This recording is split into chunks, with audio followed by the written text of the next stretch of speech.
அனைவருக்கும் வணக்கம். என் பெயர் காடேஸ்வரா. நான் 8ஆம் வகுப்பு படிக்கிறேன். Green house head leader. அனைவருக்கும் வணக்கம். என்ன பண்ற? அனைவருக்கும் வணக்கம். என் பெயர் அஸ்மிதா. நான் 7ஆம் வகுப்பு படிக்கிறேன். கிரீன் ஹவுஸ் துணைத் தலைவர். கட் பண்ணி போட்டு. அனைவருக்கும் வணக்கம். என் பெயர் கவனையா.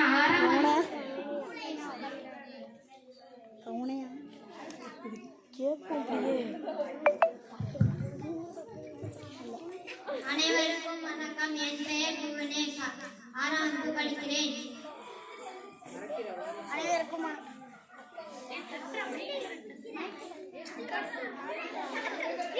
கீழே தட்டு. அனைவருக்கும் வணக்கம். என் பெயர் ஹரிபிரசாத். நான் 6ஆம் வகுப்பு படிக்கிறேன். Green house. அனைவருக்கும்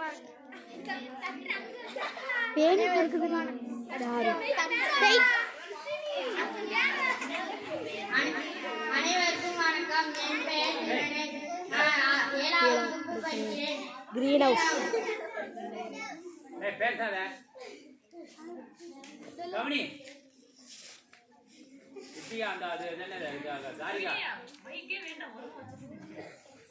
ஃபீடா பேசுங்க. பேசு. உடலுறுப்பு பேசினார். ஃபீடா பேசு. நான் தான் மூளை. நான் மனித உடலில் உயரமான இடத்தில் நான் செயல்பட்டாதான் மனித உடலை இயங்கும். என் கட்டளைக்கு கட்டுப்படும் தான் வேலை செய்ய வேண்டும். நான் தான் அனைவருக்கும் தலைவன் என்று பேசியது மூளை. நான் தான் இதயம். நானும் தான் உன்னை போல் முக்கியமானவன். நான் இயங்காவிட்டால் அனைத்து பேரும் ஒன்று சேர முடியாது. நான் நினைத்தால் உன் உதவி இல்லாமல் இயங்க முடியும். உதாரணம் சொல்கிறேன். ஒருவருக்கு விபத்து ஏற்பட்டால் முதலில் காயப்படுவது இலைதான்.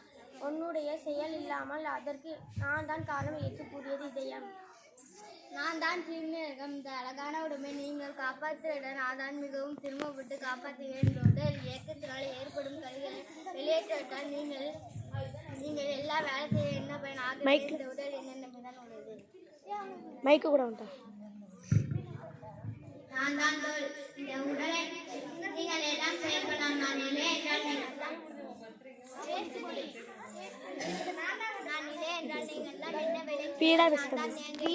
இந்த உடலை பாதுகாப்பான் நான் தான். ஆகவே நான் தான் பெரியவன் என்று தோல். நான் தான் கண். இந்த உலகத்தில் உள்ளவற்றை பார்த்த உங்களுக்கு தேவையானவற்றை பிறவும் உங்களை வழிநடத்த நான் தான் முக்கியம் என்பது கண். நான் தான் வாய். இந்த உலகத்தில் உங்கள் உழைப்புக்கும் களைப்புக்கும் ஆகியவற்றை வெளிச்செல்லவும் உங்களுக்கு தேவையான அவற்றை பெறவும் உங்களை வழிநடத்த எல்லோருக்கும் உதவுகிறேன். நான் தான் எல்லோருக்கும் உதவுகிறேன் என்றது கண். வாய். நான் தான் காது. அனைவர் பேசுவதையும் கேட்டேன். நீங்கள் எல்லாரும் ஒவ்வொரு வகையில் சிறந்தவர்கள் தான்.